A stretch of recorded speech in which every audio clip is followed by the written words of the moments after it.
Picture this. You're sitting in your living room, maybe scrolling through your phone, when you get a call that changes everything.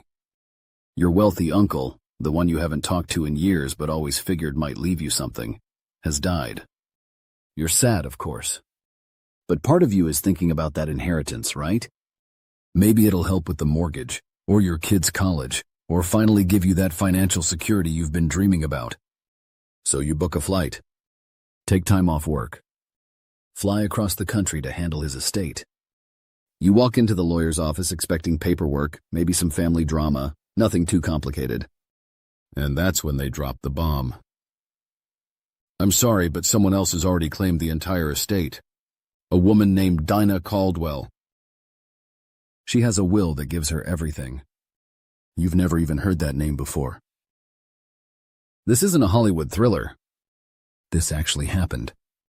And the story you're about to hear will make you question everything you thought you knew about wills, inheritance, and how shockingly easy it is for someone to legally walk away with millions. Because that's exactly what happened to a woman named Maya. And by the time she figured out what was going on, the money was already gone. Let's rewind. It's 2016 in Houston, Texas. This man, Charles Redmond, isn't a household name, but he's quietly worth over $8 million. How? Decades of smart real estate investments, silent moves, and quiet living. No wife, no kids, no social media. Just one living relative, a niece named Maya, living across the country. They hadn't spoken in years, and Charles liked it that way. He valued privacy over everything. Lived in a modest house. No flashy cars. No staff. Just a man and his investments. So when Charles died unexpectedly, something strange happened. The next morning, the entire estate, millions in cash, property, and investments, was already being transferred. But not to Maya, not to Charity. To a woman no one had ever heard of. Her name? Dinah Caldwell. She walked into a lawyer's office with a will that looked perfect. Signed, notarized, dated. It gave her everything. Every cent, every building, every share. 3 days later, Maya found out Charles had died, from a neighbor. By then, Dinah was already making her legal claim. Can you imagine? You lose a family member and find out a total stranger is walking off with their legacy. That's where Maya's nightmare begins. Maya flies to Houston in shock. She's grieving. Confused. But more than anything, suspicious. Who is Dinah Caldwell? She starts asking around. And here's the story Dinah told. That she was Charles's private caregiver. That she helped him in his final years. Cooking, cleaning, driving him to doctor's appointments. According to Dinah, they formed a bond. She was there when no one else was. And Charles, feeling grateful, changed his will to leave everything to her. It's believable. This sort of thing does happen. Elderly people sometimes bond deeply with those who care for them. And yes, they sometimes update wills. But Maya isn't buying it. For starters, no neighbors had ever seen this woman. So Maya hires a private investigator. And what she uncovers is disturbing. Dinah has a history. Not criminal, but calculated. 3 different families, 3 different lawsuits, all with elderly people whose wills suddenly changed in her favor. Each case? Quietly settled out of court. No headlines, no public records. Just money. Disappearing into Dinah's hands. Maya also finds out Dinah has used multiple names across different states.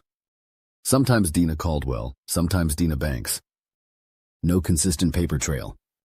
And most importantly, no records tying her to Charles. No job contract, no pay stubs, no receipts. Just a will. At this point, you'd think, okay, this is fraud. Go to the police. Arrest Dinah. End of story. But that's not how this works. Because Dinah did something disturbingly clever. She worked within the law. In Texas, a will is valid if it's properly signed, dated, and notarized. Even if it's written shortly before death. Even if it leaves millions to someone you just met. If it checks the legal boxes, it stands. unless someone can prove undue influence. That's when a trusted person, like a caregiver, manipulates the person making the will. But proving that, nearly impossible without clear, undeniable evidence. And Dina had covered her tracks. She had witnesses. A notary. Medical records stating Charles was of sound mind. It was just legitimate enough. And here's the scariest part. The burden of proof was on Maya. She had to prove Charles didn't want this. But Charles couldn't speak for himself.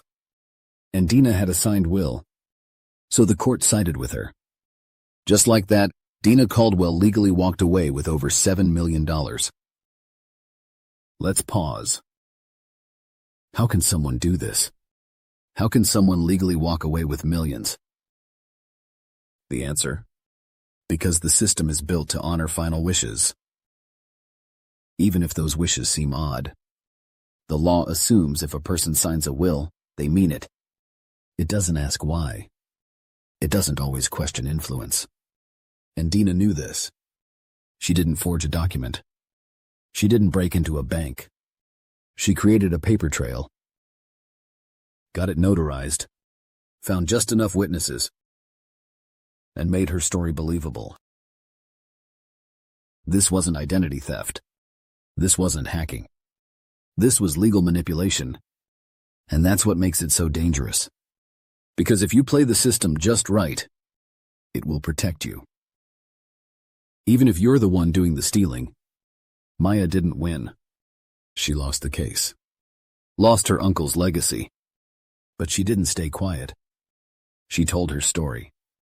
Reached out to journalists. Talked to advocacy groups.